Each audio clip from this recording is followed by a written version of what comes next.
نحمده ونصلي على رسوله الكريم اما بعد فاعوذ بالله من الشيطان الرجيم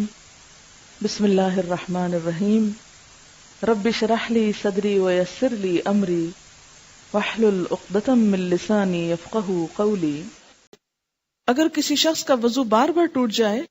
تو اس کے لیے کیا حکم ہے؟ کیا وہ ہر فرض و سنت نماز کے لیے وضو الگ کرے؟ کیونکہ اکثر ایسا ہوتا ہے۔ دیکھیں، ایک ہے اکثر ایسا ہو جانا یا کبھی کبھار ایسا ہو جانا تو دوبارہ وضو کرنا پڑے گا، لیکن ایک ایسی بیماری ہوتی ہے کہ جس میں انتڑیوں کی خرابی کی وجہ سے، انٹسٹائن کے پرابلم کی وجہ سے بعض لوگوں کے بارے میں آتا ہے کہ ان کو ایسی تکلیف ہو جاتی ہے۔ میں نے کسی ڈاکٹر سے کنسلٹ کیا تھا کیونکہ اکثر لوگ ایسا مسئلہ پوچھنے کو آتے ہیں، تو وہ جو ایسا پرابلم ہو، جو ایک بیماری ہو، تو اس میں اگر ایک رکعت کی دیر بھی نہیں کسی کا وضو رہتا تو اس میں کیا ہے کہ انسان، یا یہ کہ کسی کو وہم ہی لاحق رہتا ہے، تو ایک دفعہ وضو کر کے ایک نماز اس سے پڑھ لے۔ لیکن کبھی کبھار ایسا ہو جانا یا دن کی 5 نمازوں میں سے 1-2 میں ایسی کوئی تکلیف ہو جانا، تو اس کے لیے یہ حکم نہیں ہے۔ اس کے لیے حکم یہ ہے کہ آپ اپنے کھانے کی ہیبٹس درست رکھیں، وقت پر کھائیں، صحیح خوراک کھائیں، تو آپ کو وضو کا مسئلہ نہیں ہوگا۔ ایسی چیزیں مت کھائیں جن کے بارے میں آپ کو پتا ہے کہ آپ کو ان سے الرجی ہے اور سٹمک اپسٹ ہوتا ہے یا آپ کے وضو میں پرابلم ہوتا ہے۔ یہ ہر شخص اپنی عادت خود جانتا ہے، اور دین کی حفاظت، نمازوں کی، وضو کی، ان سب چیزوں کی ہماری ذمہ داری ہے۔ عباد بن تمیم اپنے چچا سے روایت کرتے ہیں، انہوں نے رسول اللہ صلی اللہ علیہ وسلم کے سامنے ایک ایسے شخص کا حال بیان کیا جسے یہ خیال ہو جاتا تھا کہ وہ دوران نماز میں کسی چیز کو محسوس کر رہا ہے، یعنی وہم ہو جاتا تھا کہ اس کے جسم سے کچھ نکل رہا ہے۔ آپ نے فرمایا وہ نماز سے اس وقت تک نہ مڑے یا نہ پھرے جب تک ہوا نکلنے کی آواز یا بو نہ پائے۔ یہ وہمی انسان کے لیے، عام حالات میں انسان کو جب ہوا نکلتی ہے تو پتہ چل ہی جاتا ہے،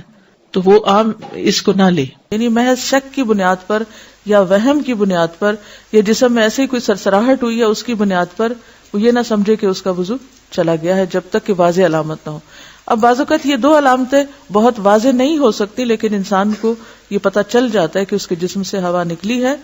تو اس وقت اس کا وضو نہیں رہے گا۔ لیکن محض وہم کی بنیاد پر نماز نہیں توڑنی چاہیے، کیونکہ بعض لوگ وضو کر ہی نہیں پاتے، 10-10 15-15 دفعہ وضو کرتے رہتے ہیں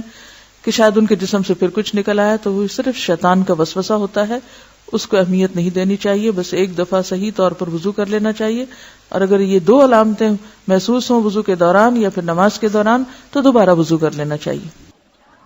سہل بن حنیف سے روایت ہے، انہوں نے کہا مجھے مزی کی وجہ سے بہت مشقت برداشت کرنی پڑتی تھی، کیونکہ میں اس کی وجہ سے بہت کثرت سے بار بار غسل کرتا تھا۔ ہر دفعہ جب کوئی ایموشنل ایسا فیلنگ آئی اور اس سے جسم سے کچھ پانی نکلا تو میں پھر نہانے لگ جاتا، پھر نہاتا، تو بڑی مشکل میں تھا۔ تو میں نے رسول اللہ صلی اللہ علیہ وسلم سے دریافت کیا تو آپ نے فرمایا تجھے اس سے وضو کافی ہے۔ میں نے کہا اللہ کے رسول جو میرے کپڑے کو لگ جائے میں اس کا کیا کروں؟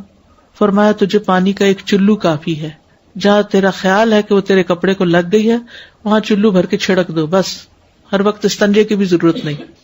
اس میں آپ دیکھیے کہ وضو ٹوٹنے میں ایک اہم اصول اگر آپ یاد رکھ لیں تو اس میں بہت سے مسئلے حل ہو جائیں، کیونکہ ابھی میں نے اس کا ذکر کیا تو آپ کہیں گے لیکوریا میں کیا ہوتا ہے، تو کبھی کوئی اور بیماری کا نام لے آئیں گے، کبھی بواسیر کی بات کریں گے، کبھی کسی اور چیز کی بات کریں گے۔ تو ایک اہم اصول ہے کہ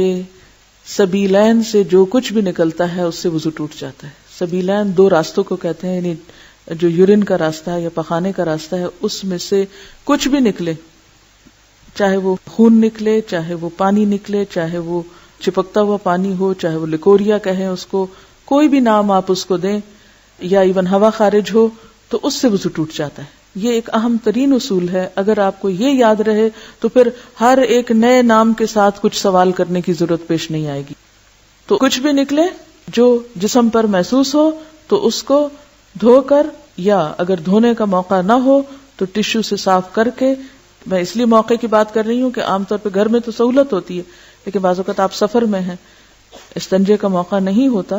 تو ایسی صورت میں ایسی خواتین جن کو مسلسل ایسا ڈسچارج ہوتا ہے وہ پیڈ یا ٹشو استعمال کر کے وضو سے پہلے اس کو ہٹا دیں اور تازہ وضو کر لیں، چاہے ان کا ویسے وضو ہو بھی۔ تو چونکہ سبیلین سے کچھ بھی نکلے تو وضو نہیں رہتا، اس لیے اس نجاست کو صاف کرنا بھی ضروری ہے اور اس کے ساتھ دوبارہ وضو کرنا بھی۔ وضو کے بغیر نماز قبول نہیں کی جاتی۔ حضرت ابو ہریرہ رضی اللہ عنہ سے روایت ہے کہ رسول اللہ صلی اللہ علیہ وسلم نے فرمایا،